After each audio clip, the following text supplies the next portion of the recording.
Magandang araw, Tubi Nation. Ako nga pala Sir Jeff. At meron tayo ditong Tubi Finishing Palm Sander. So dito sa kanyang packaging, meron po siya mga details sa gilid at sa likod. So i-unbox na natin siya. Dito sa ating finishing sander, meron po siyang manual and may spare na carbon brush. And meron po siyang warranty. At may kasama na siyang sanding pad. At ito po yung ating palm sander na square po yung kanyang padding. And dito po sa ating palm sander is vibration po siya. Yung kanyang takbo is 14,000 rotation per minute. So mabilis na siya mag-vibrate. Mas papabilisan natin yung pag-sanding. So sa pag-sanding niya, pagtanggal po ito ng rough surface ng kahoy, ng concrete, at ng bakal. So para ma-smooth at ma-flat yung surface, ito po yung ginagamit natin. Itong ating palm sander, kaya po siyang hawakan ng isang kamay lamang, and yung kanyang grip is may rubber na and made from plastic. Sa plastic po niya is heat resistant and shock resistant na. So, mas matibay yung ating machine, mas pinatibay, mas pinagaan na. Para sa komportableng paggamit at pangmatagalan na trabaho. Yung kanyang power button naman, dito matatagpuan yan sa handling area niya, dito. And meron siyang rubber na cover para maprotektahan din yung ating button at hindi pasukin ng tubig.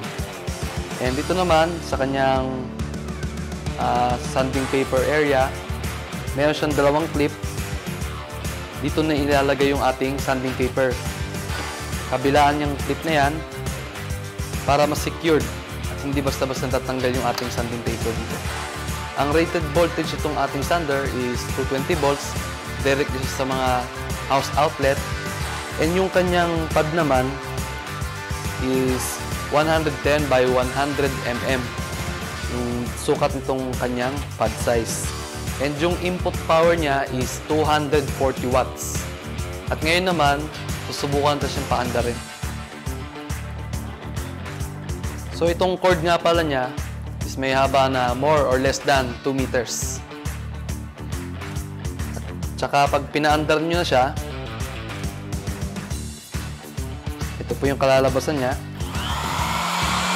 Malakas yung vibration.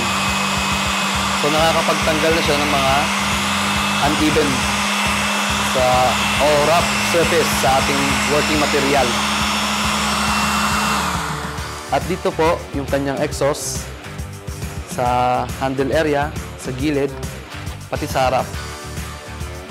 So yung exhaust na yan, nagpapanatili sa ating power tools para hindi siya mag-overheat. Pangmatagalan gawaan na. Ngayon naman, ipapakita ko sa inyo yung pagkabit ng bala, yung kanyang sanding paper. So, tatabi ko lang po itong box. Yung clip niya, tatanggalin lang natin. Yan.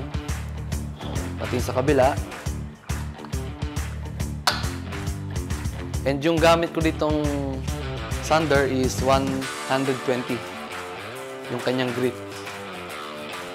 I-insert lang yan dito sa kanyang clamp. Pag na-insert na, i-clip lang natin. Pati sa kabila.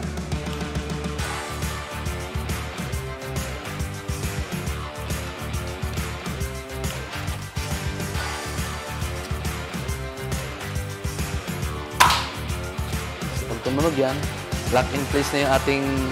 So, pagkatapos natin mag-clip, naka-lock in place na, pwede na tayo magsimula ng ating trabaho. At ito nga pala ang Tubi Finishing Sander 240 watts.